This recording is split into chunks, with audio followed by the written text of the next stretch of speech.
என் மனச மாமனுக்கு பத்திரமா கொண்டு சென்று இன்னும் என்ன வேணும்னு உத்தரவு போட சொல்லு.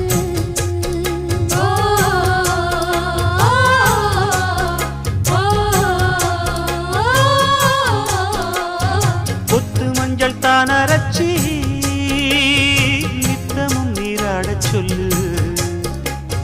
மீனாட்சி குங்குமத்த நெத்தியில சூடச் சொல்லு.